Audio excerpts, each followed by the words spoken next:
Bonjour à toutes, bonjour à tous et merci de nous retrouver sur le plateau de Sagesse Bouddhiste. Nous sommes très heureux de vous accueillir ce dimanche matin pour une émission que nous avons souhaité consacrer aux édits de l'empereur Ashoka, un empereur indien qui régna au milieu du IIIe siècle avant notre ère. Celui-ci a laissé un certain nombre d'inscriptions. Il s'agit de proclamations valables pour tout l'Empire qui témoignent de la préoccupation constante de la part du souverain d'expliquer sa politique. Alors sur quel support ont-ils été rédigés? Quel a été leur rôle et sur quel sujet portaient-ils? C'est ce que je vous propose de voir avec notre invité Dominique Trottignon. Dominique Trottignon, bonjour. Bonjour. Alors vous pratiquez le bouddhisme dans la tradition Theravada depuis 35 ans. Vous êtes également le directeur de l'IEB, l'Institut d'études bouddhiques. Alors avant de rentrer dans le vif du sujet concernant ces édits, est-ce que vous pourriez nous rappeler qui est l'empereur Ashoka? L'empereur Ashoka est le premier et le seul souverain indien à avoir réussi à réunir sous une seule autorité la quasi-intégralité du continent indien. Après lui, l'Empire va s'effondrer et il n'y aura qu'avec la colonisation anglaise qu'on retrouvera une unité du territoire indien. Donc c'est vraiment un personnage capital dans l'histoire de l'Inde. Et à l'heure actuelle, dans le drapeau indien qu'on a aujourd'hui, les fondateurs, les pères fondateurs de la République moderne ont souhaité rendre hommage à ce souverain en présentant au centre du drapeau un chapiteau d'une colonne d'Ashoka sur lequel il y avait un édit gravé justement en souvenir de ce monarque exceptionnel dans l'histoire de l'Inde.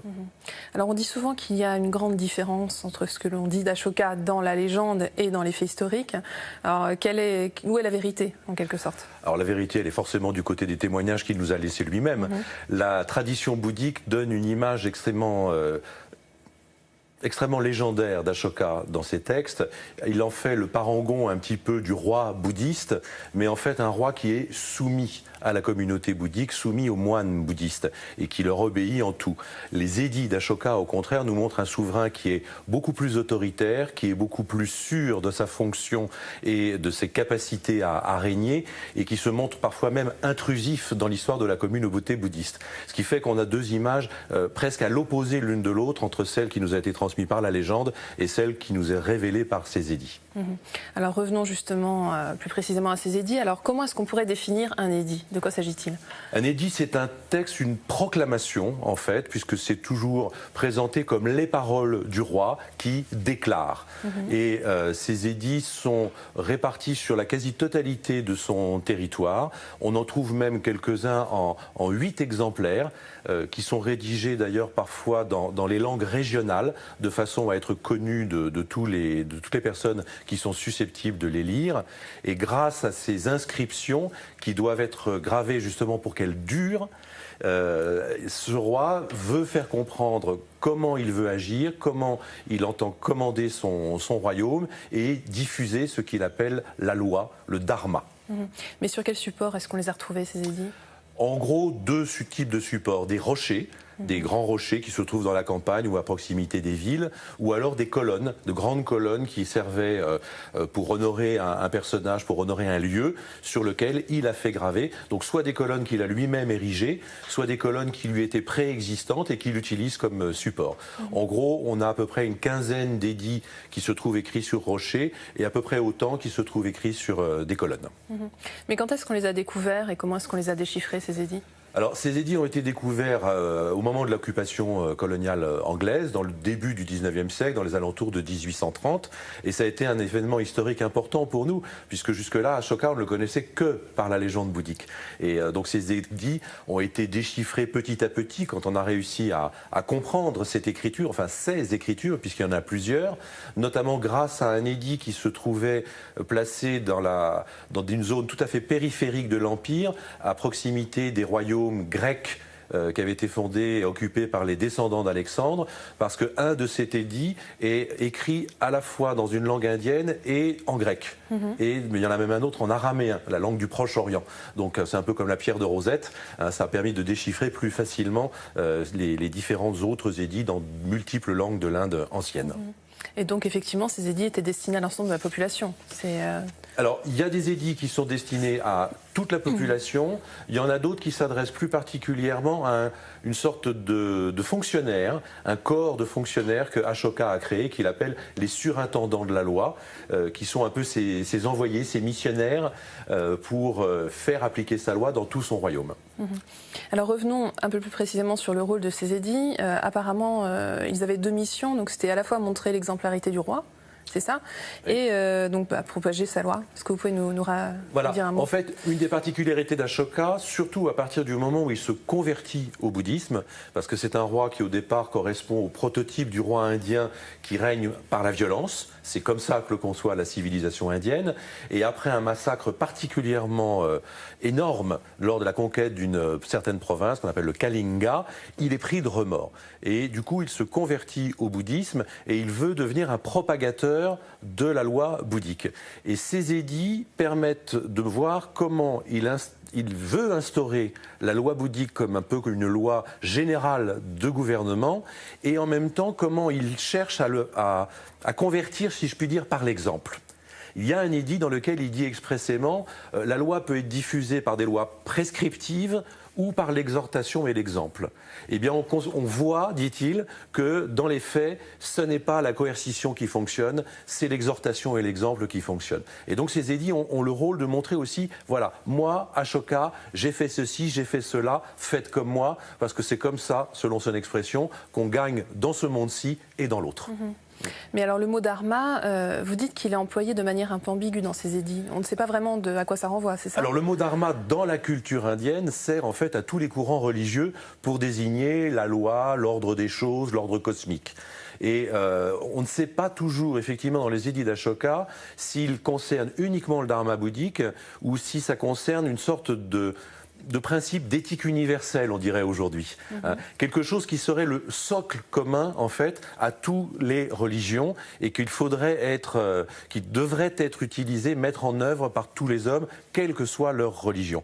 Parce que quand il l'a défini dans plusieurs édits, généralement c'est le respect de tous les êtres vivants, qu'il s'agisse d'êtres humains ou d'animaux, c'est le respect vis-à-vis de ses aînés, de ses parents, de ses maîtres, la charité, le don que l'on effectue à tous ceux qui en ont besoin, donc les ascètes, mais aussi les mendiants, les vieillards qui sont dans la nécessité, la tolérance aussi et la magnanimité vis-à-vis des prisonniers, des voleurs, de ceux qui ont fauté. Donc c'est toute une série d'ordres finalement qui peuvent être appliqués à toutes les religions et qu'ils présentent souvent comme un socle commun à toutes les religions. Alors revenons aux thèmes qui sont abordés par ces édits. De manière générale, de quoi nous parle-t-il Ashoka dans ces édits? Alors, il y a des édits qui sont très personnels. Par exemple, cet édit qui est très émouvant, où il évoque la conquête du Kalinga et les remords qu'il a ensuite, en disant « j'ai tué plusieurs centaines de milliers de personnes, et même au-delà de ces morts, cette guerre a provoqué la souffrance de tous ceux qui ne sont pas tués, mais qui ont eu des personnes dans leur famille qui ont été tuées, et ça a bouleversé toute la société. Donc aujourd'hui, je veux régner par la paix ». D'autres exemples aussi, quand il va en pèlerinage sur le lieu de naissance du Bouddha ou sur le lieu de l'éveil du Bouddha. Donc il nous laisse une trace en disant, ben voilà, je suis venu telle année de mon règne pour rendre hommage au Bouddha et de ce fait, j'ai exempté le village des impôts, etc. Après, vous avez un certain nombre d'édits qui s'adressent donc à ces fonctionnaires en leur rappelant qu'ils considèrent ces peuples comme ses enfants et que ces surintendants doivent être comme des nourrices. Il doit avoir confiance dans ses surintendants et les peuples doivent avoir confiance dans ces surintendants. Il leur délègue le pouvoir de justice. Il faut qu'ils travaillent de façon à avoir l'esprit libre pour donner la justice dans de bonnes conditions. Ils doivent être attentifs aux besoins du peuple. Ils doivent faire preuve de générosité, etc. Et puis, il y a des édits beaucoup plus généraux, mais souvent d'exemplarité, comme je disais tout à l'heure, où le roi incite son peuple à faire comme lui, donc à respecter les animaux, à être généreux, à être respectueux. Alors effectivement, il y a 2 thèmes qui sont très présents, c'est les animaux et la tolérance religieuse. Alors est-ce qu'on pourrait revenir sur chacun de ces 2 thèmes? Et si vous pouviez nous citer un extrait de ces édits, ce serait formidable. Alors, en ce qui concerne les animaux, c'est vrai qu'on aime cet aspect d'Ashoka aujourd'hui. Il faut peut-être le tempérer un petit peu, parce que selon les édits, en fait, on se rend compte que Ashoka n'est pas un végétarien convaincu, même s'il souhaite que les animaux soient protégés.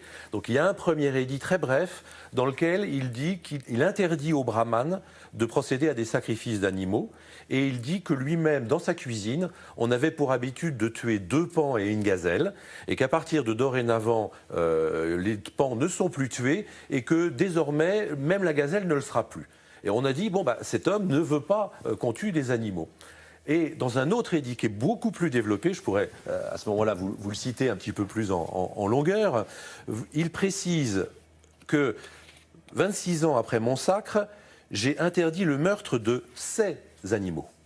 Et suit une série, dont je ne vous la donne pas parce que c'est un petit peu long, de 25-30 animaux dont on se rend compte que ce sont tous des animaux sauvages. Et puis ensuite il précise, les chèvres, les brebis ou les truies, lorsqu'elles sont pleines ou qu'elles allaitent, ne doivent pas être tuées, ni non plus leurs petits jusqu'à 6 mois. Il est défendu de châtrer les coqs. Il est défendu de mettre le feu aux balles de grains qui peuvent contenir des êtres vivants, de même de mettre le feu à un bois sans raison ou pour nuire. Enfin, il est défendu de nourrir l'animal avec l'animal. Donc ça, après la crise de la vache folle, pour nous, ça nous parle. Mais on se rend compte en fait que voilà, la protection pour les animaux, c'est vis-à-vis des animaux sauvages. Et pour les animaux domestiques, il n'interdit pas la consommation, mais il restreint les moments d'abattage ou les âges d'abattage. Après, il y a d'autres explications, à certaines fêtes, par exemple. Mais en plus de ça, à côté de cela, il va dire aussi dans plusieurs édits, pour le bonheur et pour le bien des animaux, j'ai fait en sorte qu'il y ait des abreuvoirs de façon régulière au bord des routes. Il a fait planter des vergers, il a fait planter des bosquets pour que les animaux puissent avoir de l'ombre pendant les voyages, etc. Il a fait aussi distribuer et planter des plantes médicinales, aussi bien pour les hommes que pour les animaux. Et on voit toute une série comme ça de mesures, d'accompagnement, de soins, de prise en compte de la vie, aussi bien pour les hommes que pour les animaux, ce qui est assez extraordinaire quand même pour cette époque. Bien sûr. Et alors, que nous dit-il sur la tolérance religieuse ? Alors pour la tolérance religieuse, c'est un peu aussi une habitude de la royauté indienne que de ne pas privilégier une religion par-dessus les autres. Mais Ashoka, là aussi, a promulgué un édit qui est très intéressant dans sa formulation, puisqu'il va dire, en gros, lorsque l'on fait la promotion de sa propre religion, on a l'impression de lui faire du bien. Et finalement, c'est le contraire, on lui fait du mal. Et la première règle que chacun devrait appliquer, c'est de dire du bien autant de sa propre religion que des autres, voire même plus des autres religions, parce que dans ce cas-là, on grandit sa propre religion en même temps qu'on rend service aux autres.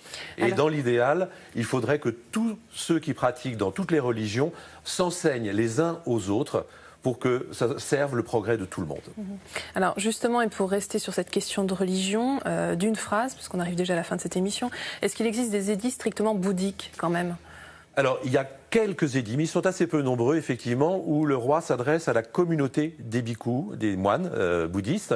Il y en a un qui est très célèbre, où il déclare que si quelqu'un fait un problème au sein de la communauté, il va l'exclure et le rendre à l'état laïque. Il y en a un autre aussi qui est intéressant parce qu'il donne des indications sur des textes du canon bouddhique qu'il souhaite que les moines et les laïcs lisent régulièrement. Très bien. Je vous remercie beaucoup, Dominique Trottignon, pour tous ces éclaircissements. Merci. Pour aller plus loin, voici quelques ouvrages. Les édits de l'empereur Ashoka et les philosophies contemporaines de l'Inde, de Parahara Chandaratana aux éditions Aquarius.